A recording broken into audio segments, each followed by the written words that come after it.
Bismillahirrahmanirrahim. Assalamualaikum warahmatullahi wabarakatuh. Alhamdulillahirabbil alamin wa bihi nasta'inu ala umurid dunya waddin. Wassalatu wassalamu ala asyrafil anbiya'i wal mursalin nabiyyina wa qudwatina Muhammadin wa ala alihi wa sahbihi ajma'in. Amma ba'd. Allahumma inna nas'aluka 'ilman nafi'a wa rizqan tayyiba wa 'amalan mutaqabbala wa na'udzu bika min 'ilmin la yanfa' wa min qalbin la yakhsha wa min du'ain la yusma'. Amin ya rabbal alamin.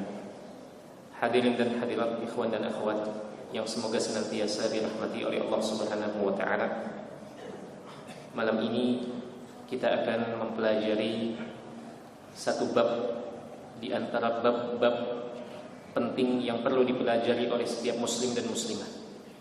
Bab ini seandainya dimanfaatkan dengan baik, maka akan mengangkat derajat seseorang di sisi Allah Subhanahu wa taala. Sebaliknya, apabila bab ini tidak dimanfaatkan dengan baik dan seseorang keliru dalam menggunakannya, niscaya dia akan terjatuh ke dalam jurang penghinaan dari Allah Subhanahu wa taala. Bab yang digambarkan oleh para ulama, pintu yang paling sering menyeret dan menjerumuskan umat manusia ke dalam kesyirikan kepada Allah Subhanahu wa taala. Di sisi lain, bab ini adalah bab yang menunjukkan pembuktian keimanan dan kedekatan kepada Allah Subhanahu wa taala. Bab apa kira-kira? Dikatakan bab ini atau ibadah ini adalah ruh intisari dari penghambaan diri ubudiyah kepada Allah Subhanahu wa taala, di mana terdapat perkataan sebagian salaf bahwasanya disebutkan likulli syai'in thamarah, setiap sesuatu itu ada buahnya, dan buah thamaratul ubudiyah, buah dari penghambaan diri seseorang kepada Allah Subhanahu wa taala, itu yang paling nampak adalah ibadah yang satu ini. Ibadah apa kira-kira? Salat. Kurang tepat. Ibadah yang dikatakan di dalam agama ini tanpanya seseorang tidaklah sempurna penghambaan dirinya kepada Allah Subhanahu wa taala. Ibarat makanan tanpa garam. Atau ini adalah bagian terpenting dari suatu penghambaan diri kepada Allah Subhanahu wa taala, yaitu dialah ibadah doa kepada Allah Subhanahu wa taala. Satu pintu di mana pintu ini banyak orang dinaikkan derajatnya oleh Allah Subhanahu wa taala, diberikan keselamatan, diberikan kebahagiaan di dunia dan di akhirat. Namun dari pintu yang sama pula seseorang banyak yang terjerumus dan terlempar ke dalam kesyirikan dan kehinaan di dunia dan di akhirat. Kita tahu banyak orang berdoa kepada selain Allah Subhanahu wa taala dengan dalih A, B, C dan seterusnya. Dan banyak orang lalai dari berdoa kepada Allah Subhanahu wa taala. Oleh karena itu, jemaah sekalian yang dirahmati Allah, malam ini kita akan mempelajari beberapa pembahasan terkait dengan bab berdoa kepada Allah Subhanahu wa taala. Hadirin sekalian yang dirahmati Allah, namun sebelum itu perlu kita pahami terlebih dahulu, kita di dunia ini hidup sebagai hamba Allah Subhanahu wa taala. Dan sebagai hamba Allah, kita menjalani apa yang sudah ditakdirkan oleh Allah Subhanahu wa taala. Dan apa yang ditakdirkan oleh Allah Subhanahu wa taala itu secara umum ada dua. Yang pertama adalah kenikmatan-kenikmatan yang datang silih berganti kepada seorang hamba. Maka tugas seorang hamba sebagaimana disebutkan oleh para ulama adalah dia menunaikan dengan tiga hal. Yang dengan tiga hal ini tertunaikanlah kewajibannya terhadap nikmat-nikmat tersebut. Yang pertama, kalau kita mendapatkan kenikmatan dari Allah Subhanahu wa taala adalah bersyukur. Bersyukur dengan apa? Dengan hati. Bentuk syukurnya hati adalah dengan mengakui bahwasanya apa yang datang kepada kita, pencapaian yang diraih oleh tangan kita, itu sejatinya berasal dari Allah Subhanahu wa taala. Apakah cukup dengan hati saja? Ternyata belum. Maka yang kedua, harus kemudian sampai dan berpindah kepada lisan kita. Maka orang yang bertauhid, orang yang beriman kepada Allah, orang yang sadar posisi dirinya, begitu dia mendapatkan kenikmatan, begitu dia mendapatkan prestasi apapun dan di bidang apapun, maka akan nampak dan terlihat dari bibir dan lisannya. Maka dia akan mengatakan, apa yang kuraih ini, pencapaian hidup yang kucapai ini, itu semua adalah pertolongan dan kemudahan dari Allah Subhanahu wa taala. Ini yang dinamakan syukur dengan lisan. Baik, apakah cukup sampai di situ? Ternyata tidak. Harus ada dan berpindah kepada yang ketiga, yaitu tidak menggunakan nikmat-nikmat tersebut dalam kemaksiatan kepada Allah yang memberikan nikmat tersebut. Baik, hadirin sekalian yang dirahmati Allah, itu yang pertama. Yang kedua, kita sebagai hamba Allah Subhanahu wa taala tidak akan terus-terusan mendapatkan nikmat. Tetapi akan ada juga datang sesuatu yang membuat dada kita sesak. Hati kita gelisah, pikiran kita kalut karena ditimpa dengan berbagai rupa dan warna ujian hidup. Ada yang ditimpa dengan kesulitan ekonomi, ada yang ditimpa dengan istrinya, ada yang ditimpa dengan anaknya kok sulit diatur. Bahkan mungkin ada juga yang ditimpa dengan tetangganya. Dan berbagai macam persoalan dan permasalahan hidup. Maka tugas seorang di sini dia adalah dengan menunaikan ibadah sabar kepada Allah Subhanahu. Dan sabar pun juga dibangun di atas 3 pilar. Sebagaimana syukur dibangun di atas 3 pilar tadi, maka sabar tidaklah tertunaikan dengan sempurna dan utuh kecuali dengan menunaikan 3 pilar ini. Yang pertama adalah hati. Hati tidak menunjukkan kemurkaan terhadap apa yang dihadapinya saat ini dari berbagai permasalahan hidup. Dan juga yang kedua pilarnya adalah lisan tidak berkeluh kesah. Makanya di antara keistimewaan dan tingkat keimanan tertinggi adalah seseorang merahasiakan permasalahan hidupnya kepada banyak orang. Bukan berarti kita tidak boleh menceritakan permasalahan kita kepada sebagian orang, tidak. Tetapi di sini adalah level keimanan yang berbeda. Seseorang berusaha menyembunyikan keluh kesahnya, deritanya dari kebanyakan manusia. Tetapi sebagian ulama menyebutkan boleh, seperti ketika menceritakan penyakit kita, keluhan kita kepada dokter, atau menyebutkan permasalahan rumah tangga kita kepada ustadz dan seterusnya. Itu diperbolehkan. Tetapi menyebarkan dan membocorkan dan menunjukkan keluh kesah kepada seluruh umat manusia, terutama di media sosial, maka ini menunjukkan kurangnya kesadaran seorang hamba terhadap penghambaan dirinya kepada Allah Subhanahu wa taala. Dan ya, pilar yang ketiga adalah tidak menunjukkan kemurkaan dengan anggota badan dan perbuatan, seperti menampar pipi, mencabik rambut, atau merobek baju, sebagaimana ini dilakukan oleh orang-orang di masa jahiliyah pada masa Nabi sallallahu alaihi wasallam. Baik, hadirin sekalian yang dirahmati Allah, sebagaimana Allah Subhanahu wa taala disembah ketika kita mendapatkan nikmat-nikmat, maka demikian pula seorang harus menunjukkan penghambaan dirinya ketika dia mendapatkan kesulitan dan musibah. Sebagaimana seseorang menghambakan diri kepada Allah dikala dia berada dalam kelapangan, maka hendaklah dia juga menghambakan dirinya kepada Allah ketika dia berada dalam kesempitan. Dan ini yang disebutkan oleh Ibnu Qayyim rahimahullahu taala. Beliau menyebutkan begini. Kata beliau, kita tahu bahwasanya berwudu dengan air yang dingin lagi menyegarkan di tengah terik matahari adalah ibadah dan penghambaan diri kepada Allah. Ketika azan berkumandang, kemudian kita mengambil air yang dingin untuk kita berwudu, itu adalah ibadah dan penghambaan diri kita kepada Allah Subhanahu wa taala. Baik itu di kala senang. Demikian pula seseorang menggauli istrinya yang cantik jelita,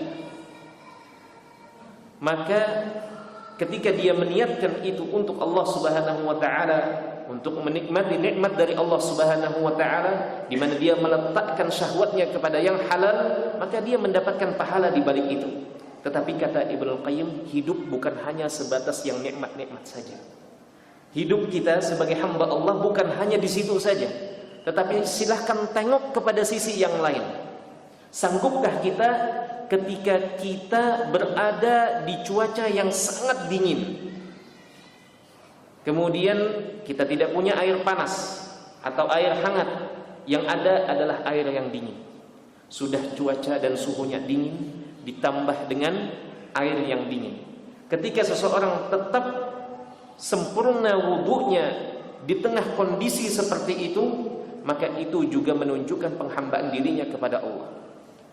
Menafkahi keluarga, kalau saat seseorang mendapatkan kelapangan, pekerjaannya bagus, dia memberikan nafkah kepada keluarganya, itu terhitung penghambaan diri kepada Allah dan terhitung pahala yang akan diberikan oleh Allah kepada hamba tersebut. Tetapi tidak jarang orang ketika dia sedang menghadapi ekonomi yang terpuruk, pekerjaannya hilang, apakah dia masih sama memperhatikan tanggung jawabnya dan memberikan nafkah kepada anak istrinya?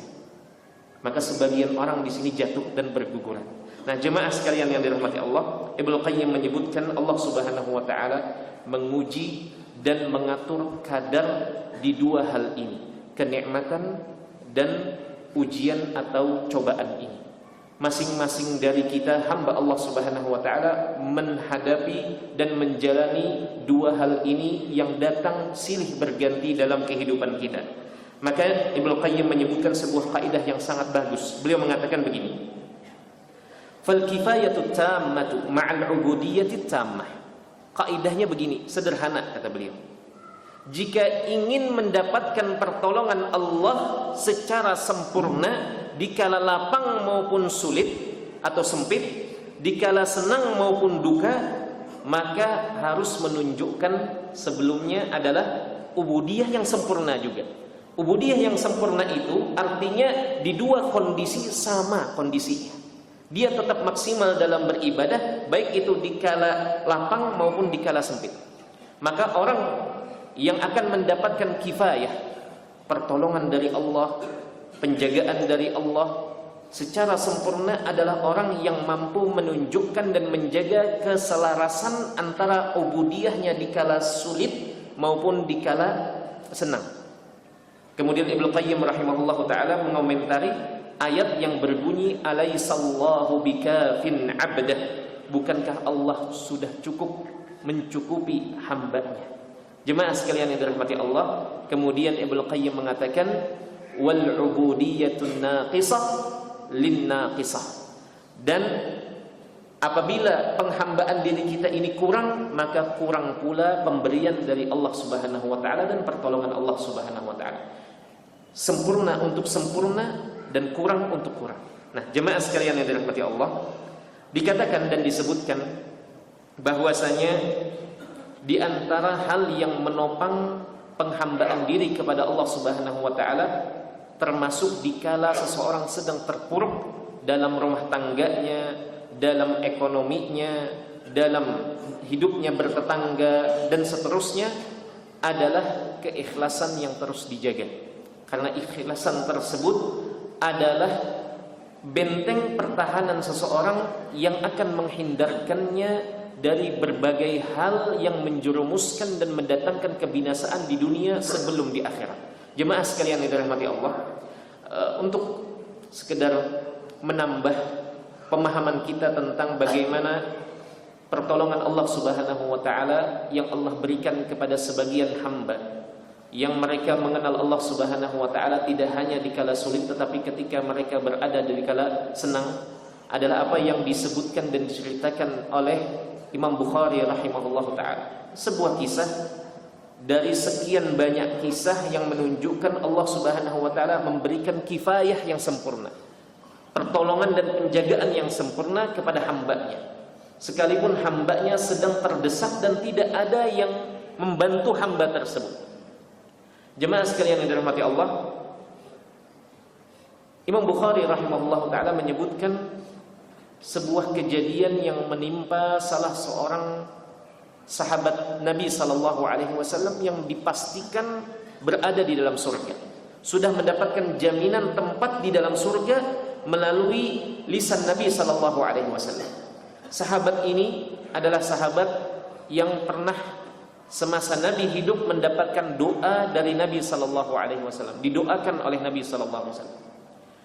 Singkat cerita, sahabat ini kemudian melewati periode pemerintahan Abu Bakar, lalu berpindah kepada pemerintahan atau kepemimpinan Umar bin Khattab radhiyallahu taala anhu. Ketika Umar radhiyallahu taala anhu naik, maka beliau menunjuk sahabat yang mulia ini untuk mewakili beliau dalam mengurus negeri Kufah. Maka ditunjuklah dan pergilah sahabat ini ke sebuah negeri di kawasan Irak sana, sebuah daerah yang disebut dengan Kufah. Tidak lama berlalu, mulai muncul suara negatif dan miring tentang kepemimpinan sahabat yang mulia ini. Sampai-sampai ada surat yang datang ke Madinah dan sampai ke tangan khalifah pada saat itu, yang isinya itu adalah aduan tentang sahabat yang mulia ini, bagaimana dia memimpin di kota Kufah. Maka begitu mendapati aduan dari sebagian penduduk negeri Kufah, maka Umar radhiyallahu taala anhu memberikan surat memanggil sahabat yang mulia ini untuk datang menghadap ke Madinah. Maka datanglah sahabat yang mulia ini ke kota Madinah menghadap khalifah Umar radhiyallahu taala anhu. Maka Umar radhiyallahu taala anhu tentunya dengan kebijaksanaan tidak langsung mempercayai aduan yang dilayangkan oleh penduduk negeri Kufah. Maka Umar menyampaikan, telah datang kepadaku aduan tentangmu. Engkau disebutkan begini. Maka sahabat yang mulia ini kemudian membantah dan menyanggah apa yang diadukan kepadanya. Dan di antara aduan tersebut adalah dia diadukan, dia dituduh oleh sebagian orang yang memang tidak suka dengan kepemimpinan sahabat yang mulia ini, bahwasanya dia tidak bagus sholatnya. Maka Umar bertanya langsung, apa benar tuduhan ini? Maka dia mengatakan, tidak demikian wahai Amirul Mukminin. Aku tidaklah sholat kecuali dengan sholat yang diajarkan oleh baginda Nabi sallallahu alaihi wasallam. Aku panjangkan rakaat pertama dan aku pendekkan rakaat yang kedua. Artinya bacaan yang dibaca dari ayat-ayat Al-Quran lebih panjang yang pertama daripada yang kedua. Ini yang diadukan oleh sebagian penduduk kota Kufah. Dan disebutkan juga bahwasanya terkadang orang kalau tidak memahami dan tidak mengetahui sebuah permasalahan secara utuh, maka dia akan lebih mudah menyalahkan, akan lebih mudah menyanggah dan menyebutkan ini salah. Maka ketika sahabat yang mulia ini menyampaikan kepada khalifah pada saat itu, maka Umar radhiyallahu taala anhu mengatakan, memang dari awal aku sudah berkata dalam hati, tidak mungkin engkau melakukan apa yang dituduhkan kepadamu. Namun ada aduan yang lain. Maka Umar radhiyallahu taala anhu mengutus, dikatakan seorang utusan, disebutkan juga beberapa utusan untuk pergi menemani sahabat yang mulia ini kembali ke kota Kufah. Dan tugas utusan-utusan Umar radhiyallahu taala anhu ini adalah berkeliling ke masjid-masjid di kota Kufah tersebut. Apa tugas mereka? Mereka langsung mendata dan mencari tahu kebenaran tentang aduan yang diadukan kepada Umar tentang salah satu bawahan beliau ini. Langsung bertanya kepada penduduk negeri Kufah. Maka mereka datang ke satu masjid dan berpindah ke masjid yang lain, dan semuanya memuji kepemimpinan sahabat yang mulia ini. Tidak ada yang mengadukan dan memberitakan dengan berita yang negatif atau melaporkan dengan laporan yang berisi tuduhan. Sampai mereka, utusan-utusan ini datang ke sebuah masjid yang di situ banyak sholat di dalamnya sebuah suku atau satu suku yang disebutkan oleh para ulama Bani Abs. Di situ ada seorang dari suku tersebut yang disebutkan namanya di dalam riwayat Imam Bukhari, disebutkan namanya, tetapi kita sebut kunyahnya saja, Abu Sa'dah.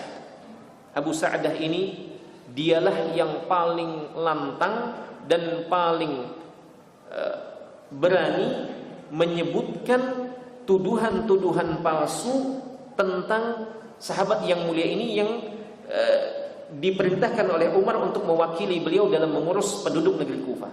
Abu Sa'dah mengatakan, iya benar, pemimpin kami di sini dia itu punya 3 keburukan. Keburukan yang pertama, dia itu tidak pernah terlibat dalam jihad di jalan Allah. Jadi kalau ada panggilan jihad, maka pemimpin kami tidak pernah terlihat ikut jihad di situ. Yang kedua, kata dia, kami mengeluhkan tentang bagaimana sikap dan keputusannya dalam membagi pembagian atau pemberian. Dia itu tidak pernah adil dalam memberikan pemberian, tidak sama rata dibagi. Kalau ada bantuan dan pemberian, itu keburukan yang kedua. Dan keburukan yang ketiga, Abu Sa'dah mengatakan bahwasanya dia kalau memutuskan sebuah perkara, sebuah sengketa, dia itu tidak adil dalam memutuskan. Dia berat sebelah. Maka begitu mendapatkan laporan ini, dan setelah berkeliling seluruh masjid Kufah, maka utusan-utusan ini datang kepada sahabat yang mulia selaku wakil dari Umar radhiyallahu taala anhu untuk mengurus negeri Kufah. Mereka mengatakan, kami dapati di Masjid Bani Abs ada seorang lelaki yang mengadukan tentang 3 hal ini dari diriku. Maka sahabat ini kemudian bertanya, apa saja itu? Disebutkan, engkau tidak terlihat berjihad, ikut serta dalam jihad di jalan Allah. Yang kedua, engkau tidak adil dalam pemberian. Dan yang ketiga adalah engkau tidak adil dalam memutuskan perkara atau sengketa. Maka sahabat yang mulia ini mengatakan, demi Allah, aku sama sekali tidak pernah melakukan apa yang dituduhkan itu. Aku berlepas diri dari 3 hal itu, sama sekali tidak melakukan. Bukankah aku di masa Nabi SAW ikut terlibat dalam jihad dan perjuangan di jalan Allah bersama Nabi SAW maupun tidak bersama Nabi SAW? Aku ikut dalam banyak peperangan kaum muslimin. Yang kedua, kata beliau, mengenai pemberian dan putusan hukuman yang kuputuskan, itu sama sekali tidak benar. Aku berusaha memutuskan keputusan dan juga memberikan pemberian secara atau seadil-adilnya.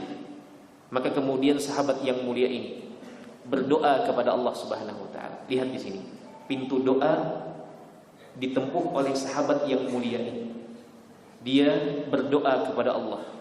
Dia tidak kejar dan tidak cari orang yang menuduhnya ini, tetapi dia berdoa kepada Allah. Dengan berdoa dengan mengatakan, ya Allah, sesungguhnya apabila orang yang memberitakan berita negatif tentangku dan menyebarkan isu-isu negatif tentang diriku, keburukan-keburukan yang aku sama sekali tidak terpikirkan untuk melakukannya, maka timpakan kepadanya 3 hal sebagaimana dia menimpakan kepadaku 3 tuduhan. Ya Allah, aku minta kepada agar dia dipanjangkan umurnya. Dipanjangkan umur baik atau tidak? Baik. Berarti tidak bisa kita jawab iya atau tidak, tetapi rinci di situ. Ya kan? Karena ada orang dipanjangkan umurnya tetapi semakin jauh dari Allah Subhanahu wa taala, semakin menjadi-jadi melakukan kemaksiatan kepada Allah. Maka di sini yang diminta yang pertama oleh sahabat yang mulia ini, agar orang yang menuduh dan memfitnahnya ini diberikan umur panjang. Yang kedua, dia minta kepada Allah, ya Allah, selain dia diberikan umur panjang, yang kedua, panjangkan pula kemelaratannya, kemiskinannya. Dan yang ketiga, sahabat yang mulia minta kepada Allah Subhanahu wa taala agar orang ini ditimpa fitnah sebelum dia meninggal dunia. Dia serahkan urusannya kepada Allah Subhanahu wa taala. Dia tidak menggunakan kekuatannya, dia tidak menggunakan posisinya, dia tidak mengutus tentara-tentaranya, tidak. tetapi dia adukan kepada Allah Subhanahu wa taala. Maka kemudian berlalulah kejadian tersebut, dan akhirnya orang yang menuduh ini memang betul-betul berusia panjang. Bahkan para perawi yang meriwayatkan kisah ini yang dicantumkan oleh Imam Bukhari rahimahullah ta'ala, salah satu perawi mengatakan, aku melihat lelaki yang menuduh sahabat yang mulia ini memang keningnya atau alisnya ini benar-benar panjang sampai menutupi bola matanya. Artinya orang memang berumur panjang dan tua renta. Kemudian dia berada dalam kemiskinan yang luar biasa. Dan yang ketiga, dan ini yang mencengangkan, dia walaupun dengan kondisi seperti itu, sudah tua renta, semuanya sudah putih beruban, namun dia masih suka melakukan sesuatu yang ini tidak pantas dilakukan oleh orang seusia dirinya. Apa itu? Jadi setiap ada perempuan yang lewat menuju pasar atau berjalan di sebuah jalan, kalau dia ada, dia pasti menggodanya. Dia pasti menggoda setiap perempuan yang lewat di depannya, padahal sudah sangat tua sekali. Bahkan disebutkan dalam salah satu riwayat bahwasanya orang ini pernah hendak menyentuh wanita yang berjalan pada saat itu. Lalu orang-orang pun memukulinya. Lalu mereka bertanya, kenapa engkau sudah tua seperti ini masih tergoda untuk menggoda anak-anak gadis? Maka dia dengan sadar mengatakan, aku terkena doa sahabat ini. Siapa sahabat itu? Sa'ad bin Abi Waqqas radhiyallahu ta'ala. Disebutkan Sa'ad bin Abi Waqqas termasuk orang yang didoakan oleh Nabi agar doa Sa'ad ini menjadi doa yang mustajab. Baik, hadirin sekalian yang dirahmati Allah, lihat bagaimana Allah Subhanahu wa taala segera mengabulkan apa yang diminta oleh hamba-hambanya. Dan itu tentunya tidak diperoleh kecuali sebelumnya hamba-hamba tersebut melakukan ubudiyah yang sempurna. Maka jika kita ingin ditolong oleh Allah Subhanahu wa taala di kondisi yang sangat sulit, kondisi kita terpuruk, tidak ada yang mau membantu kita, tidak ada yang mau memberikan pinjaman kepada kita, tidak ada yang mau membela kita, maka masih ada Allah Subhanahu wa taala. Pintu langit senantiasa terbuka. Makanya disebutkan bahwasanya doa ini atau bab doa ini, dia adalah penghubung antara kelemahan dan ketidakberdayaan seorang hamba dengan kemahakuasaan dan kebesaran serta kekuatan Allah Sang Pencipta. Maka penghubung ini tergantung bagaimana kita membukanya. Apakah kita membiarkannya sangat sempit atau kita membukanya selebar-lebarnya. Dan cara untuk membuka selebar-lebarnya adalah dengan menghambakan diri kepada Allah dikala suka maupun duka, dikala nikmat maupun dikala ujian atau musibah.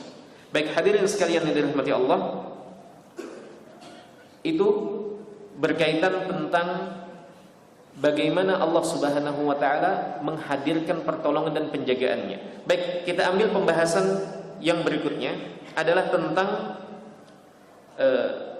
keikhlasan dalam berdoa. Tentunya doa adalah bagian dari ibadah, sebagaimana Nabi sallallahu alaihi wasallam menyebutkan ad-du'a huwal ibadah. Doa itu sejatinya adalah ibadah. Dan ada hadis yang lemah yang diriwayatkan oleh sebagian ahlul ilmi, tetapi disebutkan ini adalah hadis yang lemah karena di situ ada kekurangan dari sisi perawinya. Ad-du'a mukhul ibadah, tetapi maknanya yang lebih benar adalah ad-du'a huwal ibadah. Doa itu adalah intisari dari ibadah. Baik, hadirin sekalian yang dirahmati Allah, Syekh Saleh Al-Syekh hafizahullah taala menyebutkan kenapa Nabi sallallahu alaihi wasallam menyebutkan dalam hadis ad-du'a huwal ibadah. Doa itu adalah ibadah. Ini menunjukkan kedudukan dari sebuah doa kepada Allah Subhanahu wa taala. Bahkan beliau menyebutkan bahwasanya ini tidak ubahnya seperti kedudukan suatu komponen dari suatu ibadah. Sebagaimana dalam hadis yang lain Nabi berkata, al-hajju arafah. Haji itu adalah Arafah atau wukuf di Arafah. Apakah haji itu hanya wukuf di Arafah? Tidak. tetapi wukuf di Arafah adalah bagian yang paling penting dalam proses ibadah haji. Kalau seseorang ketinggalan wukuf di Arafah, maka tidak ada haji baginya. Kalau manasik yang lain masih ada kesempatan untuk menggantinya atau untuk mendapatkan haji yang sah selama wukuf di Arafah. Maka demikian pula dalam sabda Nabi yang ini, kata beliau, ad-du'a huwal ibadah. Artinya doa itu adalah ibadah. Ibadah sangat kurang manakala seseorang tidak menunjukkan dan tidak meminta kepada Allah Subhanahu wa taala. Baik hadirin sekalian yang dirahmati Allah, maka keikhlasan dalam berdoa itu tentunya tidak boleh diabaikan. Dan kita ambil terlebih dahulu 10 menit lagi azan. Baik, kita ambil terlebih dahulu tentang pengertian dari ikhlas. Tentunya ikhlas ini tidak hanya dalam berdoa tetapi juga dalam segala bentuk ibadah yang lain. Baik, tentunya para ulama di sini berbeda definisi dan penafsiran tentang apa itu ikhlas. Apa itu ikhlas? Bahkan Ibnu Qayyim rahimahullahu taala menghimpun sampai 13 definisi terkait keikhlasan. Dan masing-masing orang ketika ditanya apa itu ikhlas, maka mungkin akan berbeda-beda jawabannya. Namun kesemua itu berkisar tentang bagaimana seorang hamba hanya fokus kepada satu tujuan, yaitu Allah Subhanahu wa taala dalam melaksanakan suatu perintah atau dalam meninggalkan suatu larangan. Jadi meninggalkan larangan pun juga butuh keikhlasan. Karena ada orang meninggalkan larangan tidak mendapatkan pahala dari Allah Subhanahu wa taala. Apa kasusnya? Misal orang ingin pergi ke tempat maksiat. Orang ingin pergi ke tempat maksiat. Dia tidak meninggalkan pergi ke tempat maksiat itu karena Allah, tetapi dia tidak jadi pergi karena kendaraannya rusak, atau dia dipanggil atasannya, atau dia dipanggil orang tuanya, sehingga tidak jadi dia pergi ke tempat maksiat itu. Maka para ulama menyebutkan orang ini meninggalkan kemaksiatan atau tidak meninggalkan kemaksiatan. Dia telah meninggalkan kemaksiatan. Tetapi apakah dia meninggalkan kemaksiatan ini mendatangkan pahala atau tidak? Tidak. Karena dia meninggalkan maksiat bukan karena Allah Subhanahu wa taala. Dia meninggalkan kemaksiatan itu karena terhalang oleh sesuatu yang tidak diprediksi oleh dirinya. Baik, hadirin sekalian yang dirahmati Allah, maka keikhlasan didefinisikan oleh ahlul ilmi adalah bagaimana seorang hamba fokus pada satu tujuan dan bagaimana dia menyingkirkan berbagai noda yang mengotori keikhlasan dalam beribadah tersebut. Baik, itu kisaran keikhlasan. Ada pula yang mendefinisikannya dengan engkau tidak mencari saksi atas setiap amal baikmu, dan engkau tidak mengejar orang yang membalas balasan atas kebaikan yang engkau lakukan. Dan ini disebutkan oleh Ibnu Qayyim rahimahullahu taala di antara definisi yang bagus dan menarik tentang keikhlasan. Bahkan disebutkan juga bahwasanya Syekhul Islam Ibnu Taimiyah rahimahullahu taala membawakan tentang masalah keikhlasan dalam beribadah dan terutama dalam berdoa tentang kisah Abu Hamid Al-Ghazali. Jadi telah sampai kepada Abu Hamid Al-Ghazali bahwasanya apabila seseorang tidak menyekutukan Allah Subhanahu wa taala selama 40 hari, maka dia akan mendapatkan hikmah, kebijaksanaan. Maka kemudian Abu Hamid Al-Ghazali dia berusaha mengejar 40 hari sama sekali tidak berbuat kesyirikan kepada Allah Subhanahu wa taala, termasuk di dalamnya riya, sum'ah, ujub. Dia berusaha menghindari dan menjaga amal-amal soleh yang dikerjakan demi mengejar apa? Mengejar hikmah agar mendapatkan kebijaksanaan sebagai seorang yang alim. Maka kemudian ketika dilakukan dan selesai genap 40 hari, dia tidak mendapatkan apa yang dikejar dan dicarinya. Maka Ibnu Taimiyah rahimahullahu taala menyebutkan tentang kejadian ini, demikianlah terkadang seseorang menjadikan keikhlasan dalam beramal bukan sebagai tujuan tetapi sebagai wasilah. Itu juga adalah bagian yang jarang disadari oleh sebagian orang. Makanya Abu Hamid Al-Ghazali menurut kutipan dari Ibnu Taimiyah, dia akhirnya menyadari bahwa yang demikian itu juga tidak benar. Itu belum menyentuh keikhlasan yang dimaksud. Jadi maksudnya begini, terkadang kita berusaha ikhlas dalam beramal, tetapi ternyata ikhlas yang kita kejar itu hanya kita jadikan sebagai batu pijakan saja untuk mengejar sesuatu yang lain. Maka Ibnu Taimiyah di sini menyinggung dan mengingatkan hal ini, bahwasanya yang demikian ini belum sampai kepada keikhlasan yang murni. Betapa sering orang mengejar dan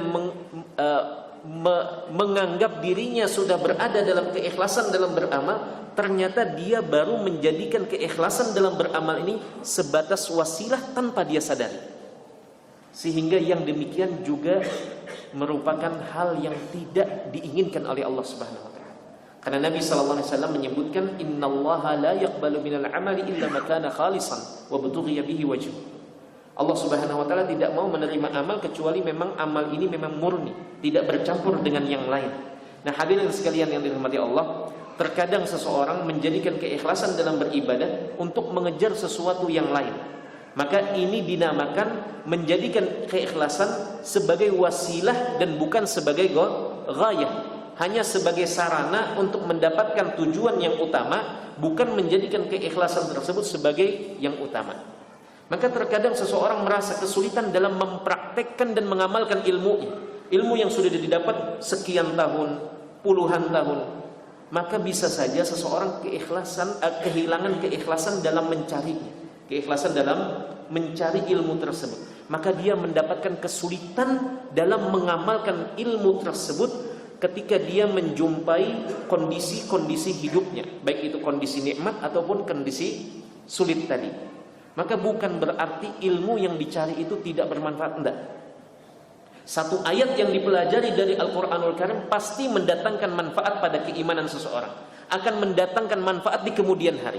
Satu hadis yang dipelajari akan mendatangkan manfaat bagi seseorang di kemudian hari. Nah, ketika seseorang merasa tidak bermanfaat apa yang dikejarnya selama ini, atau tidak memberikan hasil yang maksimal, maka bukan berarti ilmu itu tidak bermanfaat, enggak. Tetapi berarti ada yang salah dalam keikhlasan dalam mencari, atau ada kemungkinan-kemungkinan yang lain. Baik, hadirin sekalian yang dirahmati Allah, sudah azan? Belum? Baik. Makanya di antara manfaat keikhlasan adalah keikhlasan itu mendatangkan, disebutkan oleh para ulama, yurisul ittifaq. Di antara buah manis dari keikhlasan adalah keikhlasan akan mendatangkan ittifaq, persatuan, kerekatan hubungan. Dan ketiadaan ikhlas dalam kebaikan yang dilakukan akan mendatangkan perpecahan dan keretakan. Dan ini berlaku dalam segala sendi kehidupan, mau itu dalam yayasan dan lembaga, mau itu dalam rumah tangga, mau itu dalam pekerjaan. Ketika seseorang tidak memiliki keikhlasan di situ, maka seringkali perkumpulan tersebut menjadi retak karena ada kepentingan lain. Ini yang ditekankan oleh para ulama. Kenapa orang-orang yang ikhlas, ahlul ikhlas, mereka sering menyatu dan bersinergi dengan mudah, tidak terjadi perpecahan dan pertikaian di tengah mereka, karena ma'buduhum wahid, karena yang disembah oleh mereka itu satu. Adapun orang selain mereka itu biasanya memiliki taghut, kata para ulama. Dia memiliki sesuatu yang dikejarnya, sesuatu selain Allah yang dikejar, dan masing-masing orang punya sesuatu yang dikejar.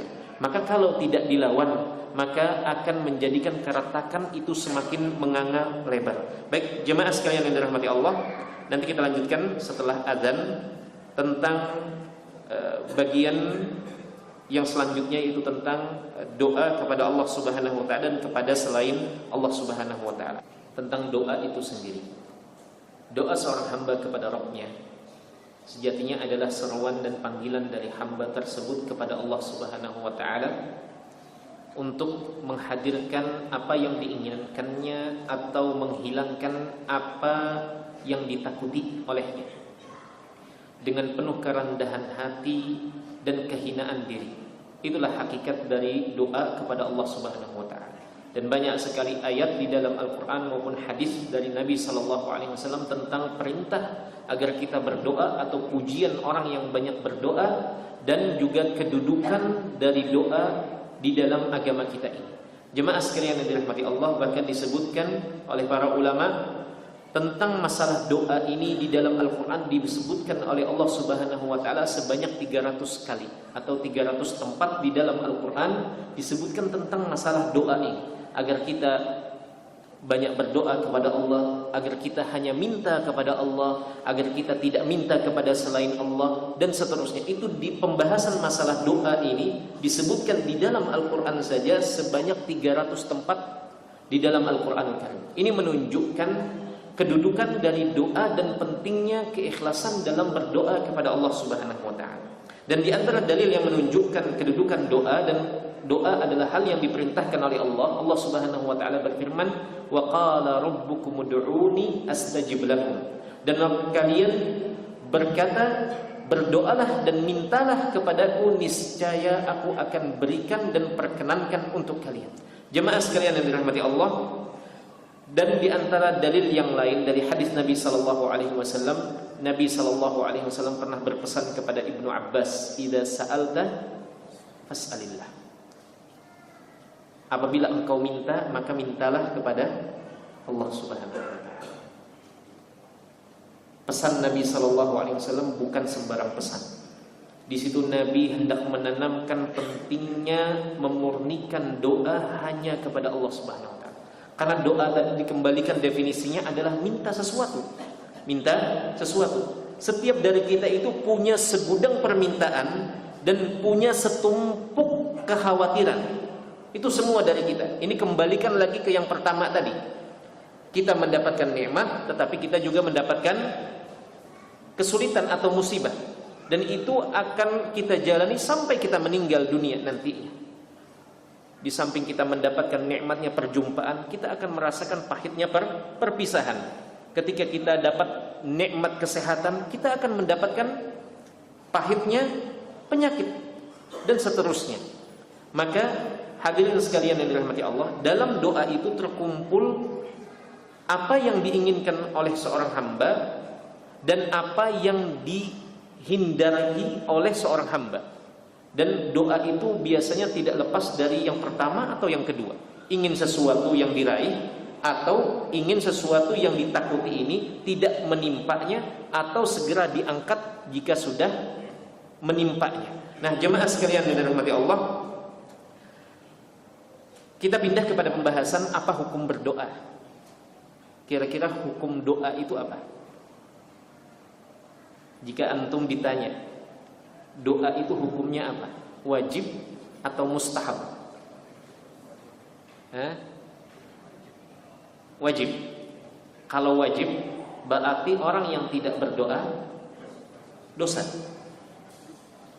Ya, gitu. Baik. Di sini para ulama khilaf. Ada yang mengatakan doa itu wajib dilakukan, ada yang mengatakan mustahab. Bahkan sebagian ahlul ilmi menyebutkan tidak terdapat keterangan dari sebagian salaf yang mewajibkan doa, yang mengatakan doa itu wajib. Baik, tetapi yang wallahu a'lam, pendapat yang lebih kuat, doa itu hukumnya terbagi menjadi 5. Sebagian pembagian hukum fikih. Ada doa yang memang wajib dilakukan, ada yang doa yang masuk hukumnya itu sunnah atau mustahab, ada yang mubah, ada yang makruh, dan ada yang haram. Baik, jemaah sekalian yang dirahmati Allah, kemudian kita masuk pembahasan sedikit tentang adab-adab dalam berdoa. Tentunya doa ini ada adab di dalamnya, ada adab di dalamnya, ada tata caranya. Tidak sembarang ditunaikan semau kita. Kenapa? Karena doa itu adalah ibadah, dan setiap ibadah ada tata caranya. Makanya sebagian ulama menyebut dengan istilah adab dalam berdoa, sebagian lagi menyebut syarat dalam berdoa, sebagian lagi menyebutkan sunnah dalam berdoa.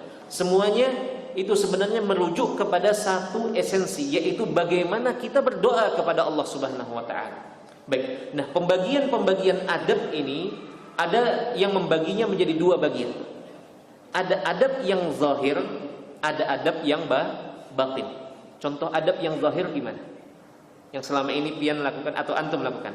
Adab yang zahir, angkat tangan. Betul. Ada lagi. Menghadap kiblat. Itu adab yang zahir. Baik. Adab yang batin, dan ini yang lebih penting daripada adab yang zahir. Seperti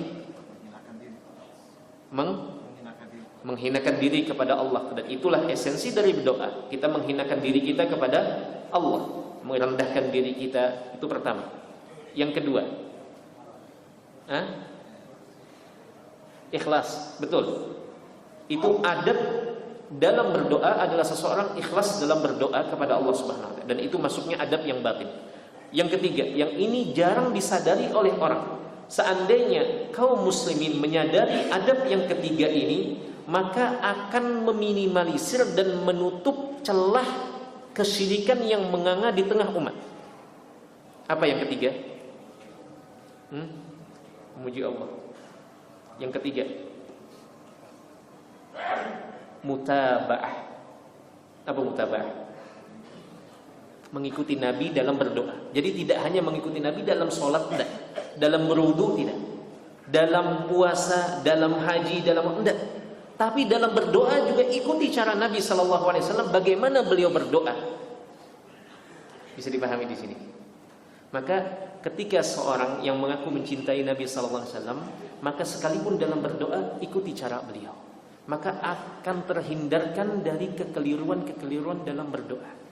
Karena terkadang kita ketika mendapati perkataan seorang alim bahwasanya berdoa di sisi pohon tertentu, misalkan di sisi batu tertentu, misalkan di sisi kuburan tertentu, misalkan itu lebih mustajab, maka ketika seorang melihat bagaimana praktik dari berdoanya Nabi Sallallahu Alaihi Wasallam, maka dia akan terhindarkan dari yang demikian. Syubhat-syubhat itu akan dapat ditepis dengan mudah ketika seseorang hanya berpegang dengan pegangan bagaimana dia meniru Nabi Sallallahu Alaihi Wasallam berdoa, dan juga bagaimana para sahabat mempraktekkan doa yang dicontohkan dan diajarkan oleh Nabi Sallallahu Alaihi Wasallam. Makanya ketika musim paceklik di masa Khalifah Umar bin Khattab radhiyallahu taala anhu, dan pada saat itu Nabi sudah wafat, apakah mereka segera datang kepada Nabi Sallallahu Alaihi Wasallam minta agar hujan segera diturunkan? Tidak, tetapi mereka minta kepada siapa?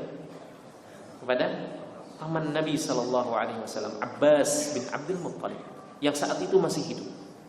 Mereka datang dan Umar minta, wahai Abbas, doalah kepada Allah Subhanahu Wa Taala agar Allah segera mengangkat apa yang menimpa kita dari paceklik dan musim kemarau panjang ini. Adapun ketika Nabi Sallallahu Alaihi Wasallam masih hidup, para sahabat tentunya datang kepada Nabi Sallallahu Alaihi Wasallam karena Nabi masih hidup. Dan Nabi tidak menegur apa yang dilakukan oleh para sahabat. Ada seorang Arab Badui datang ketika Nabi sedang khutbah. Di tengah-tengah khutbah, orang ini datang kemudian mengatakan, "Ya Rasulullah, hewan-hewan ternak mulai kurus kering. Tanaman-tanaman mulai mati dan layu. Doalah kepada Allah, mintalah kepada Allah agar Allah turunkan hujan." Maka Nabi SAW berdoa kepada Allah Subhanahu Wa Taala. Dan tidaklah Nabi turun dari mimbarnya pada saat itu, melainkan sudah dikabulkan oleh Allah Subhanahu Wa Taala. Datang awan hitam, kemudian turunlah hujan di kota Madinah. Dan itu berlangsung selama dikatakan sampai berhari-hari. Khutbah yang berikutnya Nabi SAW khutbah, datang lagi orang yang sama mengadu, "Ya Rasulullah, sekarang kebalikannya, curah hujan begitu banyak sehingga itu merusak tanaman-tanaman dan hewan-hewan ternak dan rumah-rumah banyak terendam. Ya Allah, tolong berdoa kepada Allah agar segera air hujan ini dikurangi atau dihentikan." Nah, hadirin sekalian yang dirahmati Allah, banyak para sahabat Nabi Sallallahu Alaihi Wasallam yang datang kepada Nabi Sallallahu Alaihi Wasallam minta agar ibunya diberi hidayah untuk masuk ke dalam Islam. Nah, maka Nabi SAW mengangkat kedua tangan. Ada seorang sahabat yang mengalami kebutaan, datang kepada Nabi SAW, bukan minta kepada Nabi SAW, tapi minta Nabi agar berdoa dan minta kepada Allah Subhanahu wa Ta'ala. Ada sahabat perempuan yang dia sering terkena tidak sadarkan diri, punya penyakit tertentu. Ada yang mengatakan ini penyakit epilepsi, ada yang mengatakan bukan. Yang jelas dia punya kondisi dalam dirinya, apabila dia sedang terkena maka dia tidak sadar lagi bagaimana posisi dan kondisi dirinya. Maka dia pernah minta kepada Nabi agar disembuhkan, agar Nabi berdoa kepada Allah agar Allah menyembuhkan dan mengangkat penyakit wanita ini.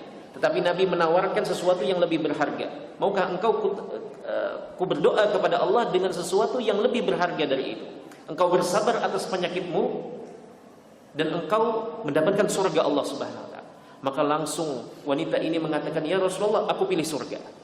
Tetapi aku minta ya Rasulullah, engkau doa kepada Allah agar kalau aku dalam kondisi kambuh, auratku tidak tersingkap. Itu saja yang aku minta. Maka Nabi SAW berdoa kepada Allah Subhanahu wa Ta'ala. Nah, ini praktek-praktek bagaimana meminta orang lain untuk berdoa kepada Allah, untuk berdoa kepada Allah Subhanahu wa Ta'ala. Maka apabila adab yang ketiga ini dijalankan, insya Allah kita akan terhindar dari hal-hal kekeliruan dan godaan setan untuk menyimpangkan seseorang dari berdoa kepada Allah Subhanahu wa Ta'ala. Meminta orang lain untuk berdoa tidak terlarang, tidak terlarang di dalam Islam. Benar atau tidak? Tapi syaratnya apa? Syaratnya apa?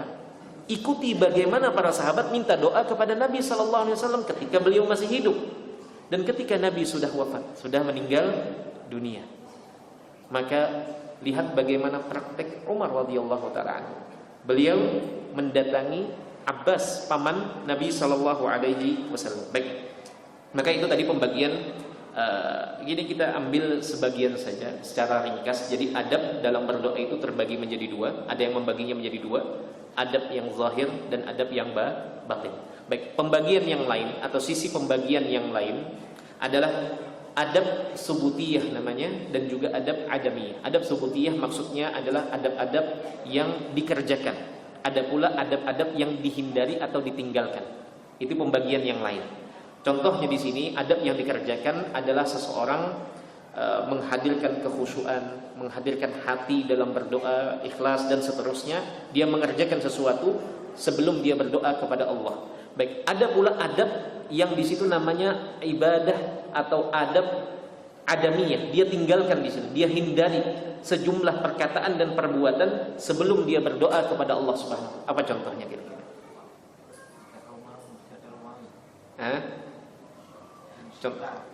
Ya itu ditinggalkan. Dia ini maksudnya yang pertama, Pak. Berdoa dengan sungguh-sungguh. Jadi menghadirkan kesungguhan. Tapi contohnya berdoa dengan meninggalkan sesuatu. Yang pertama adalah dia meninggalkan ketergesaan dalam berdoa. Dia berdoa kemudian sekali dua kali kemudian dia mengatakan kayaknya tidak dikabulkan sudah. Ya sudah berhenti. Tidak. Ini termasuk adab dalam berdoa. Yang kedua, selain itu adalah dia tinggalkan maksiat kepada Allah Subhanahu wa Ta'ala. Ini maksudnya adab adamiyah. Ada adab subutiyah, ada adab adamiyah. Baik hadirin sekalian yang dirahmati Allah, itu pembagian yang lain terkait doa.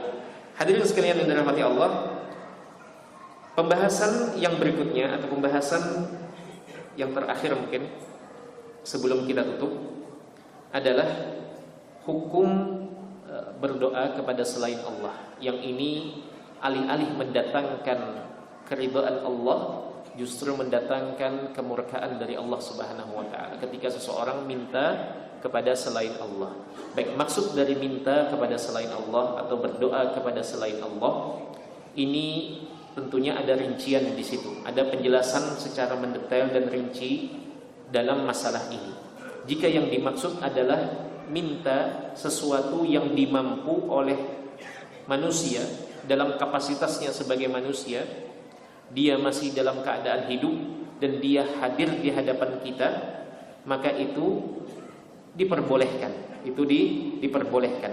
Tetapi apabila kehilangan satu dari 3 pilar ini, maka doa berubah menjadi yang awalnya doa kepada Allah menjadi doa kepada selain Allah. Contoh di sini. Yang pertama tadi syaratnya adalah apa? Masih hidup. Orang yang masih hidup. Orang yang masih hidup kita minta untuk dia membawakan sebuah barang kita. Maka ini boleh saja. Tetapi kalau orang sudah meninggal dunia, kita minta dia untuk membawakan barang atau untuk memudahkan urusan kita, maka ini sudah masuknya kepada doa kesyirikan. Baik, yang kedua, orang tersebut hadir dan ada di tempat kita mengatakan permintaan tersebut.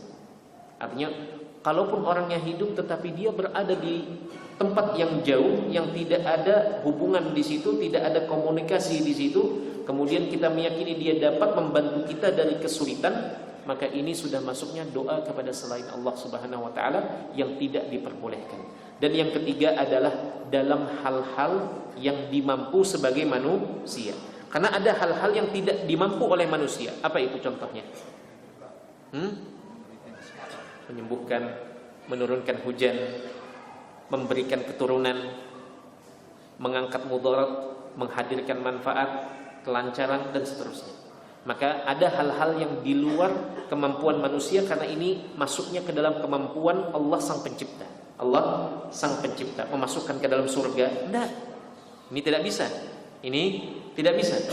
Sehebat apapun, sesoleh apapun seseorang, ketika kita minta kepadanya, masukkan aku ke dalam surga, maka ini sudah masuknya ke dalam doa yang dilarang. Baik, hadirin sekalian yang dirahmati Allah, itu tentang hukum berdoa kepada selain Allah. Pertanyaannya sekarang begini, apa hukum kita minta orang yang masih hidup untuk berdoa kepada Allah? Apa hukumnya? Baik, boleh di sini dianjurkan atau masuknya ke dalam hal yang sebatas mubah saja. Mubah atau dianjurkan dan disyariatkan.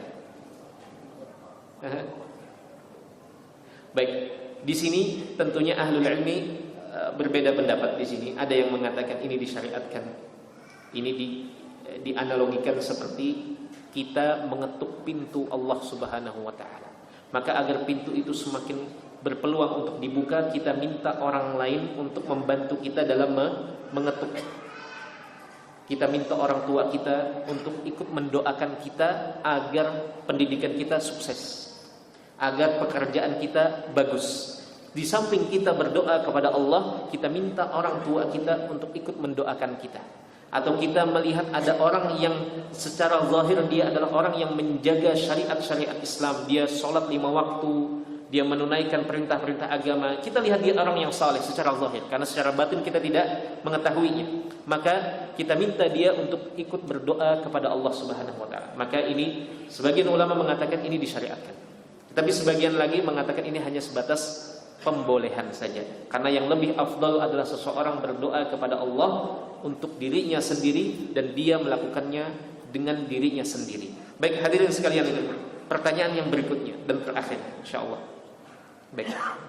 Apa hukumnya orang yang meminta orang yang sudah meninggal dunia untuk berdoa kepada Allah? Dia tidak meminta kepada orang tersebut, tetapi meminta orang tersebut agar berdoa kepada Allah Subhanahu wa taala. Kalau minta kepada itu, jelas itu yang dilarang dan kesyirikan. Baik. Ini beda permasalahan. Permasalahannya kita minta kepada seseorang yang sudah meninggal dunia misalnya untuk berdoa kepada Allah agar mendoakan kita. Karena contoh dari sahabat Umar tadi kepada Baik. Abbas. Baik. Kita sekarang membicarakan perbuatannya. Baik, gimana Pak? Ya. Sarana kesyirikan. Sarana, berarti masuknya sarana kesyirikan. Baik. Larinya sarana kesyirikan. Ada lagi? Syirik besar atau kecil? Baik, di sini memang terjadi perbedaan pendapat di kalangan ahlul ilmi. Ada yang memasukkannya ke dalam syirik kecil atau dinamakan juga sarana kesyirikan. Ada yang mengatakan ini syirik besar. Wallahu a'lam, pendapat yang lebih kuat di sini di antaranya dikemukakan oleh Syekhul Islam Ibnu Taimiyah rahimahullahu taala setelah beliau mengkomparasikan pendapat-pendapat yang ada. Beliau mengatakan orang yang meminta kepada orang yang sudah meninggal dunia untuk berdoa kepada Allah Subhanahu, bukan meminta kepadanya, tapi kalau yang meminta pertamanya kepadanya itu sudah jelas hukumnya. Tetapi yang ini dia minta kepada orang yang sudah meninggal dunia untuk berdoa kepada Allah, maka ini menurut pendapat yang dikuatkan oleh Syekhul Islam Ibnu Taimiyah, maka ini masuknya syirik besar juga. Kenapa demikian? Karena ini sudah masuknya ke dalam meyakini bahwasanya antara hamba dengan Allah itu ada wasaid, ada penengah atau ajudan atau apapun itu namanya. Jadi kita tidak bisa langsung berdoa kepada Allah, tetapi minta kepada Dia untuk menghadirkan apa yang kita inginkan melalui orang tersebut. Wallahu ta'ala, mungkin apa yang disampaikan malam ini mungkin tidak semuanya dapat disampaikan, tetapi semoga apa yang disampaikan malam ini mendatangkan manfaat, menjadi ilmu yang bermanfaat bagi kita semua sehingga berbuah amal dan kebaikan selanjutnya. Demikian, ada 5 menit mungkin barangkali jika ada yang ingin bertanya terkait materi yang disampaikan, silakan. Jika tidak ada, mungkin kita langsung melaksanakan sholat Isya. Silakan.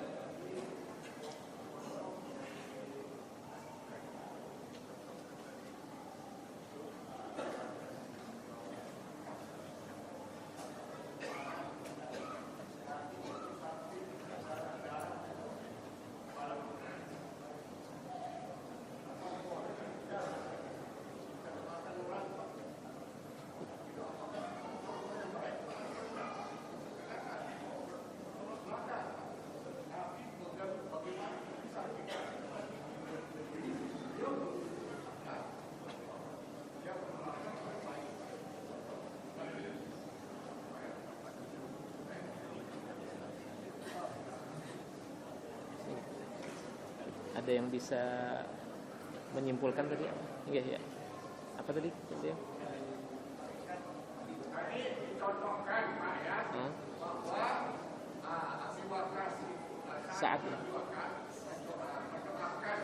kejadian jadi gugur di mana?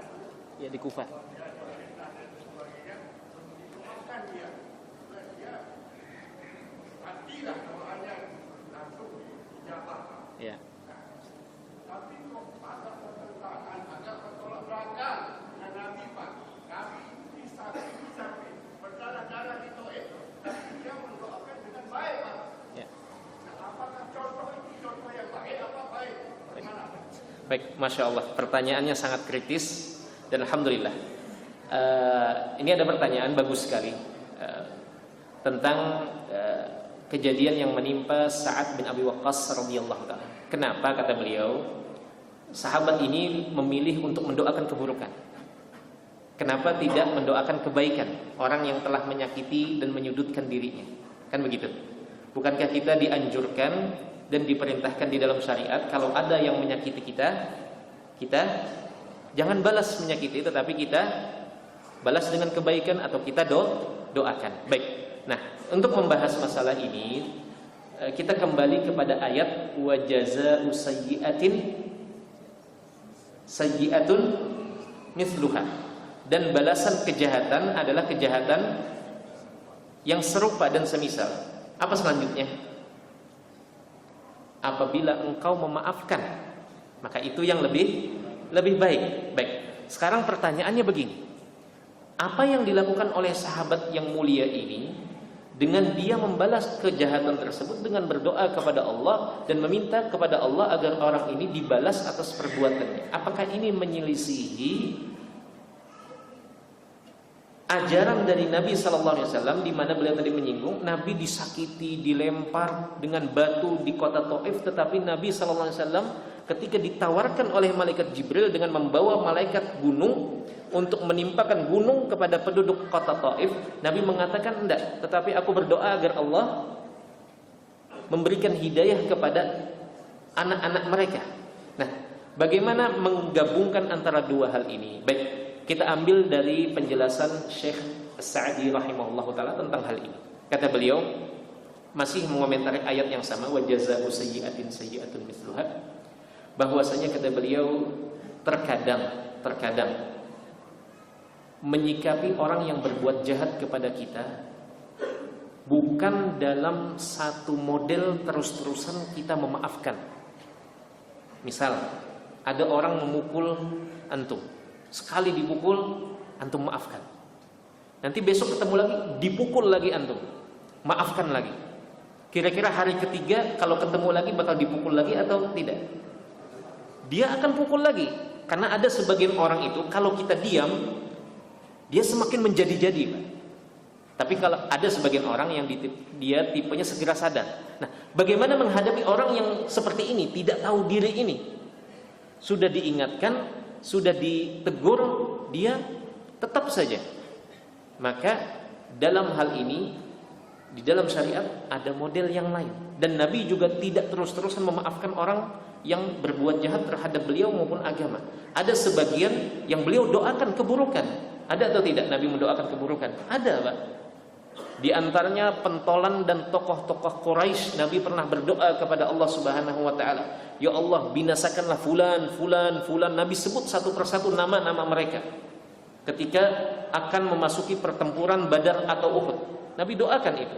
Bahkan ada salah seorang tokoh dari suku Yahudi yang dia ini luar biasa gangguannya kepada Nabi sallallahu alaihi wasallam dan juga kaum muslimin secara umum.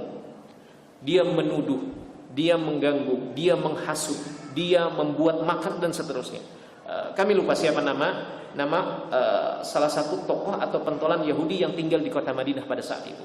Lalu kemudian Nabi sallallahu alaihi wasallam membiarkan waktu berlalu, lalu kemudian Nabi memerintahkan, mengutus dan menawarkan kepada di antara sahabat dekat beliau siapa yang berkenan untuk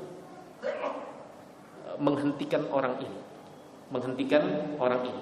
Maka ada salah satu sahabat yang menawarkan diri, "Aku ya Rasulullah, aku yang akan menghentikan orang ini." Maka pergilah dia perkampungan, lalu dia tangkap orang tersebut, lalu dia seret keluar dan dia hilangkan nyawanya atas izin dari Nabi sallallahu alaihi wasallam.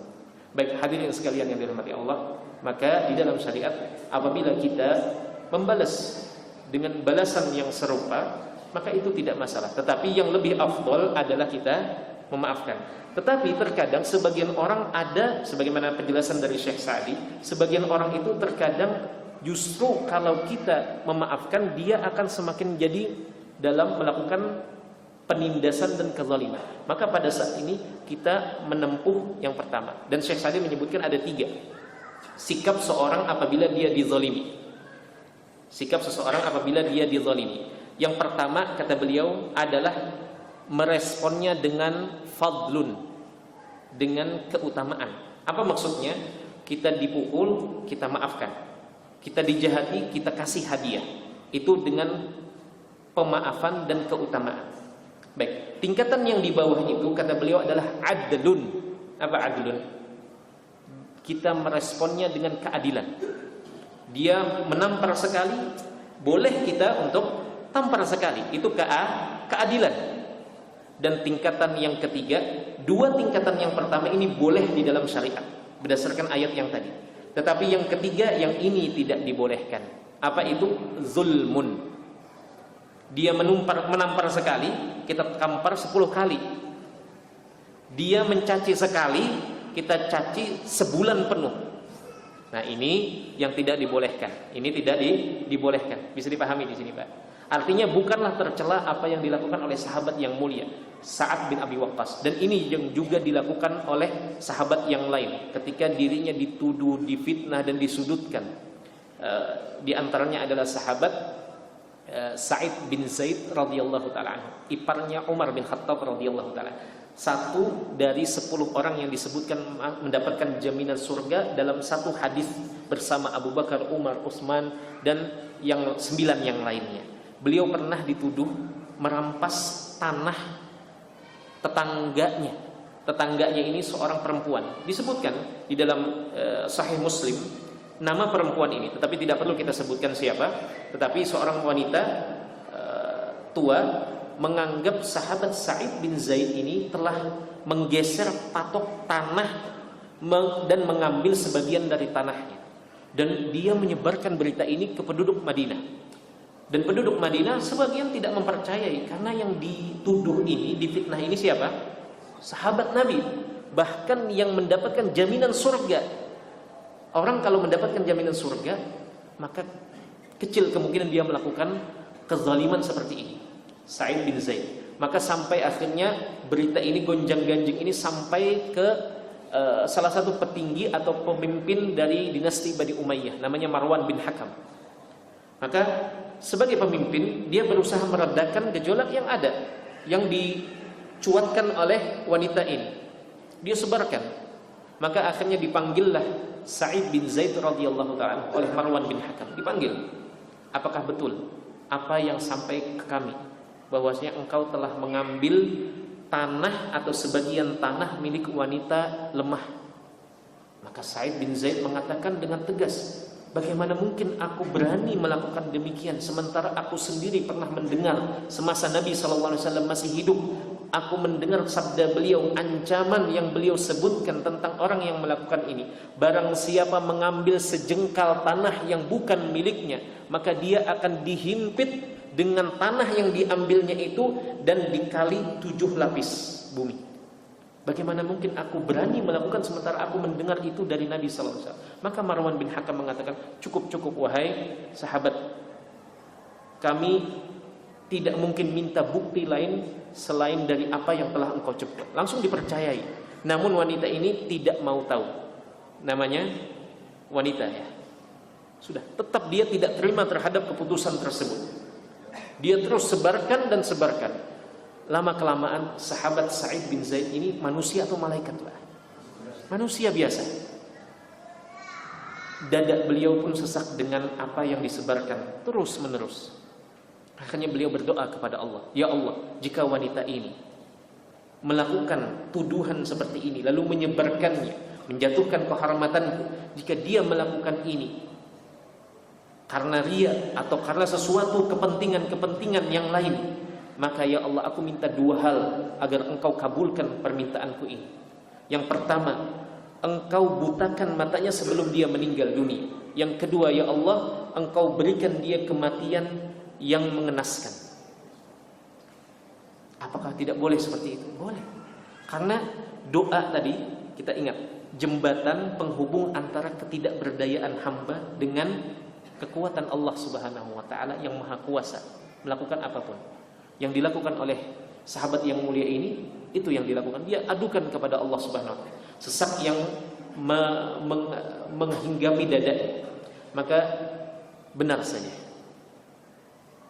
wanita ini kemudian mengalami kebutaan. Lalu ketika dia sedang berjalan di tanah yang dia anggap bahwasanya tanahnya tadi sebagiannya telah diambil oleh Sa'id bin Zaid, kemudian dia terjatuh ke dalam sumur yang ada di tanahnya dan dia meninggal dunia di situ. Kemudian tidak berselang lama, dalam tambahan riwayat di luar riwayat Imam Muslim, disebutkan bahwasanya kemudian terjadi banjir bandang yang menyapu kota Madinah pada saat itu. Dan kemudian ikut tersapu tanahnya Sa'id bin Zaid dan juga tersapu tanah si wanita ini. Dan ketika itu batas tanah yang awalnya tertimbun tidak kelihatan jelas, makanya si wanita ini mengatakan dia telah mencuri tanahku. Kemudian akibat dari banjir bandang itu Allah tampakkan kebenaran. Kemudian tanah itu kemudian tergerus sehingga menampakkan patok tanah milik Sa'id bin Zaid. Dan ternyata akhirnya orang-orang mengetahui bahwasanya yang benar itu siapa? Sa'id bin Zaid. Karena sama sekali patok tanah itu yang awalnya tertimbun dan tidak terlihat, ternyata tidak bergeser dari tempatnya, dan Sa'id bin Zaid tidak melakukan apa yang dituduhkan kepadanya. Nah ini contoh yang lain bagaimana disebutkan terkadang dalam menyikapi kezaliman orang lain, terkadang tidak harus dengan memaafkan, tetapi juga dengan nolong saudara kita itu agar tidak semakin dalam masuk ke dalam kezaliman dengan menahannya. Kita berikan balasan. Ini menurut penjelasan dari Syekh Sa'di rahimahullahu taala. Wallahu taala a'lam bishawab. Mohon maaf atas kekurangan yang ada. Semoga apa yang kita pelajari malam ini mendatangkan manfaat bagi diri kita dan keluarga kita. Semoga Allah memberkahi ilmu kita, waktu kita, tenaga kita, dan apa saja yang Allah berikan kepada kita. Amin ya rabbal alamin. Subhanakallahumma wa bihamdika asyhadu an la ilaha illa anta astaghfiruka wa atubu ilaik. Assalamualaikum warahmatullahi wabarakatuh.